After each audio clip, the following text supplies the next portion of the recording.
Stephen, welcome to Perth. Fantastic to see you in the flesh.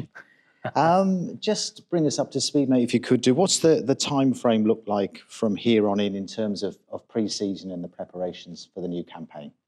So pre-season starts on the 25th of September.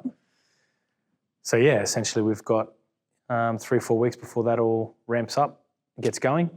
And with the players that are coming from overseas, are we expecting them all to be in for the full duration of pre-season?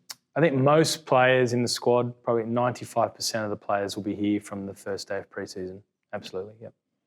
All right, now in terms of your preferred style of play, how would you describe it? We're talking formations or just style of play, or what? I think, yeah, as much information as you want to give away to the rival clubs before the season well, starts. obviously we just want to play an attacking style of football, possession-based style of football. In terms of defence, we want to try and win the ball back quickly. We want to create chances and score goals and hopefully entertain the fans at the same time. In terms of formations, I'm not really married to any of them. My personal preference is probably within the 4-3-3, 4-2-3-1, 4-5-1 style in there somewhere. But with some versatility to change to a back three or to a front two or whatever needs to happen to impact the game. Now, in terms of the squad, very much a new look squad this year. It's a real blend of sort of local WA talent, up and coming youngsters, and some international recruits as well, some experienced players in there. How happy are you with the squad that you've got at your disposal? I think it's a mix. Obviously, there's a healthy contingent of Perth girls in there, which is great. And then we just really went for a mix of experience and youth.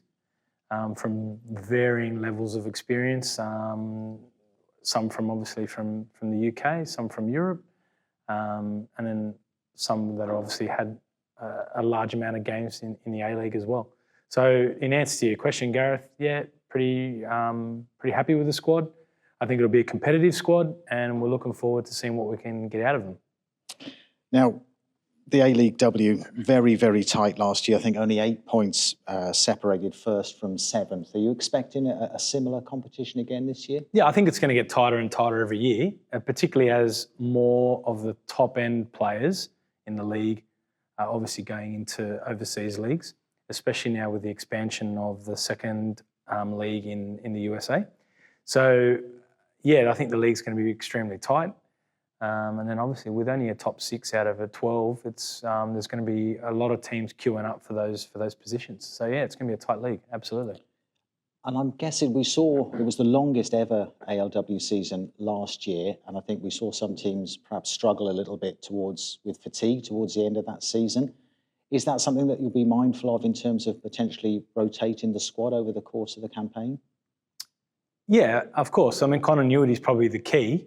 But you obviously have to be mindful of player loads and fatigue, as you mentioned.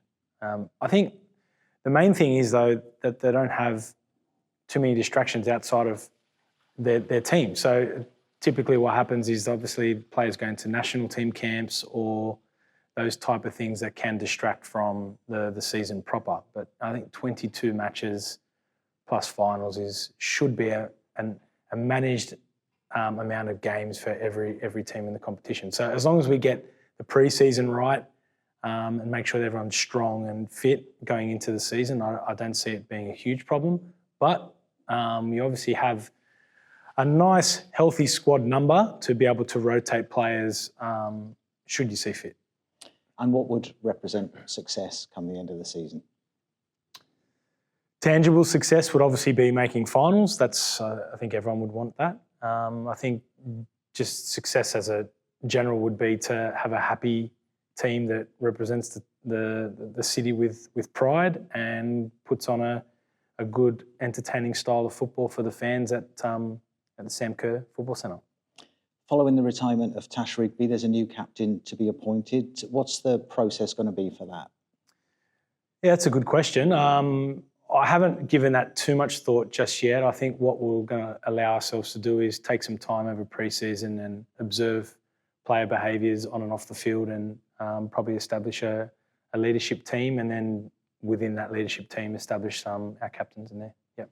And just at a personal level, Stephen, obviously an opportunity for you to advance your coaching career into the ALW. What are your emotions now as you're in Perth for the first time as the ALW head coach of this football club? What are your emotions? How do you feel? It's exciting. It's not.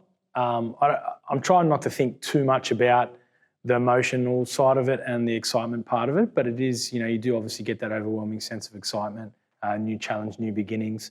Then obviously it's the highest level in the country, so to make that jump is exciting. Just something that I'm going to just fully focus all my energy on and give 100% to the task at hand, obviously. Yeah. And we've already discussed it off camera. The massive question that people will want me to ask is about your touchside apparel, and you've said you're going to go with something similar to what you're wearing today. Well, I'm going to leave that one open to interpretation. But look, I think for me, it's whatever's comfortable and looks good. I'm going to keep you guessing on that one, I think.